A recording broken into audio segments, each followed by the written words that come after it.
Assalamualaikum warahmatullahi wabarakatuh. Waalaikumsalam warahmatullahi wabarakatuh. Selamat malam anak-anak. Malam. Bagaimana kabar kalian hari ini? Alhamdulillah. Kalau keadaan kita baik dan sehat, maka sepantasnya kita mengucapkan Alhamdulillah. Alhamdulillah. Anak-anak, sebelum kita masuk materi,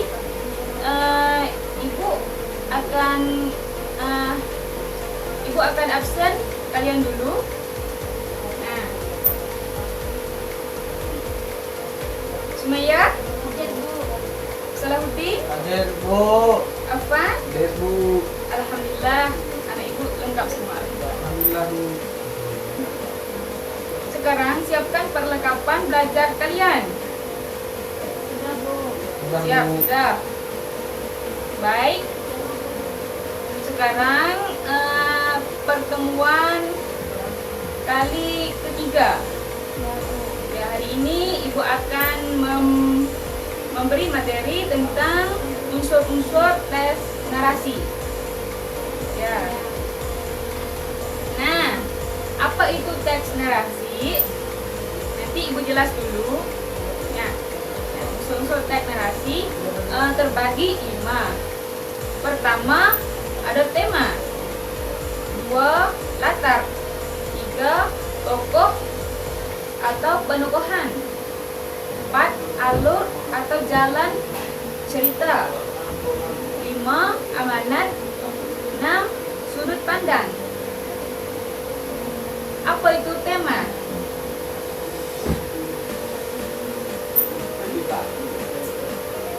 Tema merupakan makna cerita.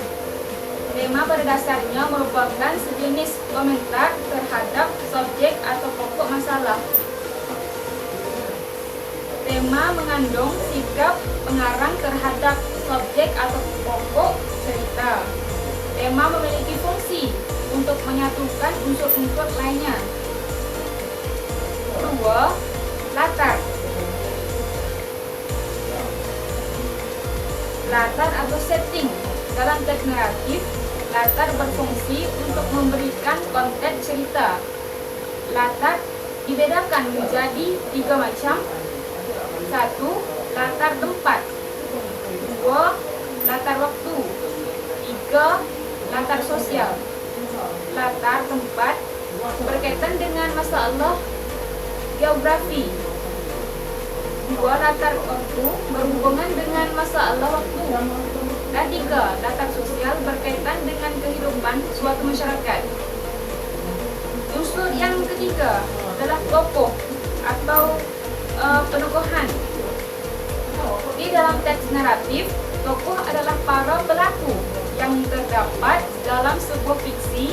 Tokoh dalam teks naratif merupakan ciptaan pengarang, meskipun dapat juga merupakan gambaran dari orang-orang yang hidup di alam nyata. Oleh karena itu, dalam sebuah fiksi, tokoh hendaknya dihadirkan secara alamiah. Dalam arti tokoh tersebut memiliki kehidupan atau berciri hidup atau memiliki derajat sama seperti manusia di dalam nyata. Sama seperti manusia di alam nyata yang bersifat 3 dimensi. Maka tokoh dalam fiksi pun hendaknya memiliki dimensi fisiologis, sosiologis, dan psikologis, meliputi usia, jenis, kelamin, keadaan tubuh, ciri-ciri muka, dan sebagainya. Unsur-unsur teks fiksi yang keempat yaitu alur atau jalan cerita.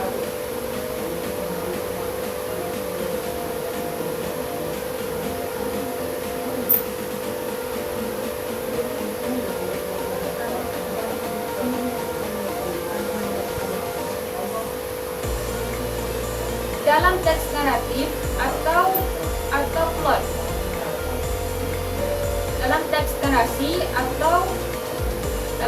narasi, alur atau plot adalah rangkaian peristiwa yang disusun berdasarkan hubungan kualitas Secara garis besar, alur dibagikan dalam 3 bagian, yaitu awal, tengah, dan akhir. Unsur teks fiksi yang kelima. Unsur teks fiksi yang kelima adalah amanat. Amanat itu pesanan yang disampaikan penulis. Unsur teks fiksi yang keenam, sudut pandang. Sudut pandang ada 5 bagian. Sudut pandang ada 5 bagian di bawahnya. 1. Sudut pandang atau point of view dibedakan menjadi 2. Sudut pandang first person, sentral atau akuan sertaan. Sudut pandang yang ketiga, sudut pandang first person peripheral atau akuan sertaan.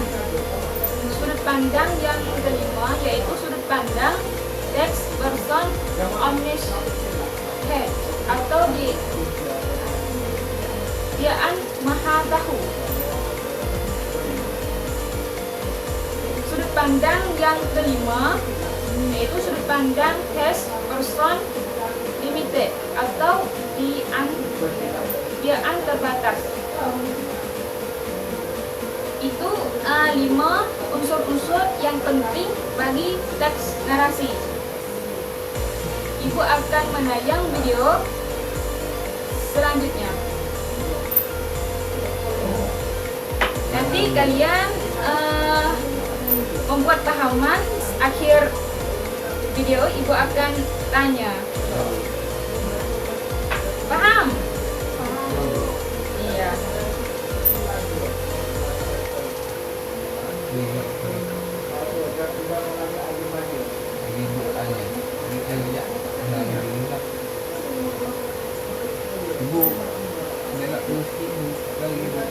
Nanti ya. Bu, nakita nampak bu.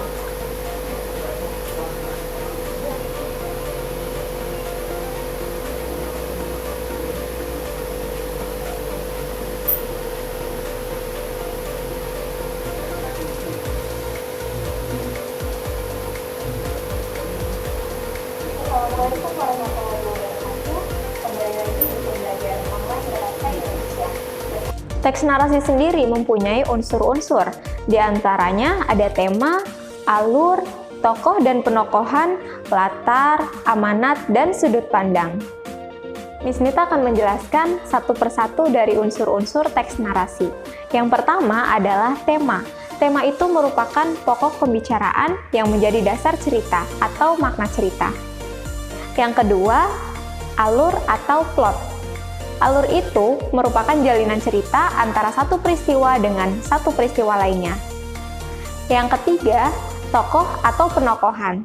Yang pertama, tokoh itu merupakan orang atau karakter dalam suatu cerita atau para pelaku yang terdapat dalam sebuah teks. Nah, sedangkan penokohan artinya adalah watak atau sifat dari tokoh yang berperan tersebut. Yang keempat adalah latar. Latar itu memiliki 3 jenis, yaitu tempat, waktu, dan suasana. Latar tempat berkaitan dengan di mana peristiwa dalam cerita itu terjadi. Latar waktu berkaitan dengan kapan peristiwa dalam cerita terjadi. Dan yang terakhir adalah latar suasana. Ini berkaitan dengan perasaan atau suasana peristiwa dalam cerita tersebut. Nah, yang kelima, di sini ada amanat. Amanat itu adalah pesan yang terkandung dalam suatu cerita. Yang terakhir adalah sudut pandang. Sudut pandang itu berhubungan dengan dari mana penulis memandang suatu peristiwa.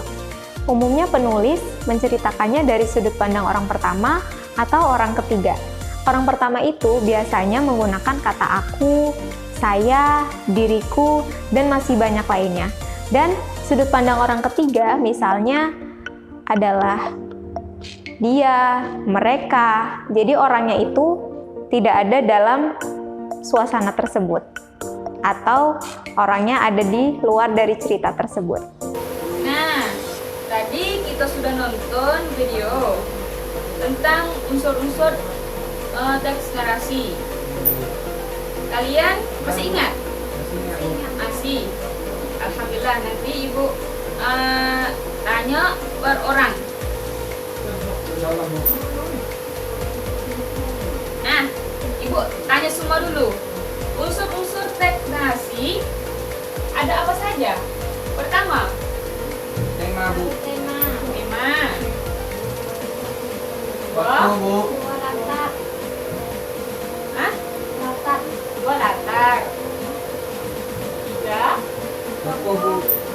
tokoh Tokoh-tokohan. atau penokohan. Iya Bu. Empat, Alur Bu. alur Atau jalan cerita Bu. atau jalan cerita. Iya Bu.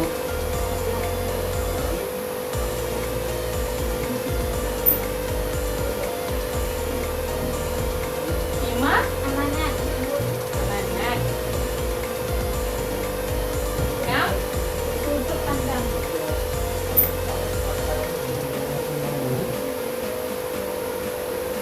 Sudut pandang. Nah,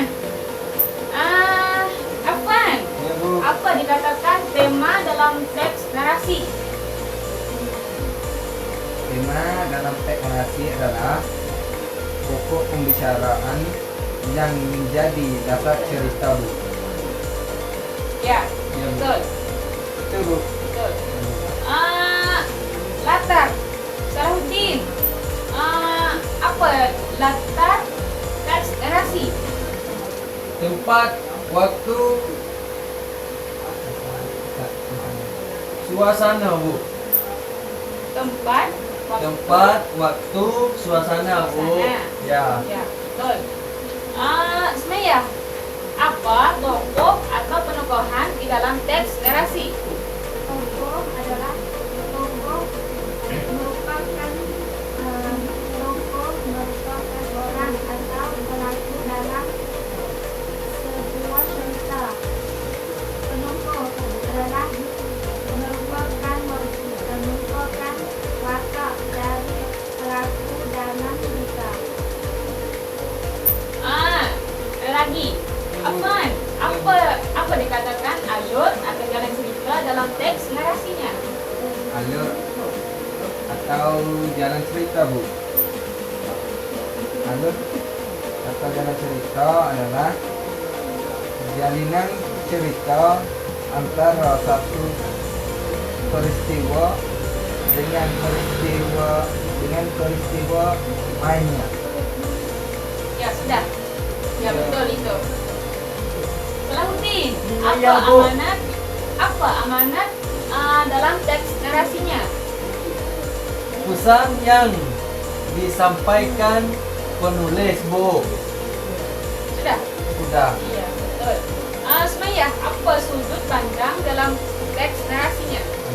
Sudut pandang adalah penulis memandang sesuatu peristiwa menggunakan sudut pandang orang pertama atau sudut pandang orang ketiga.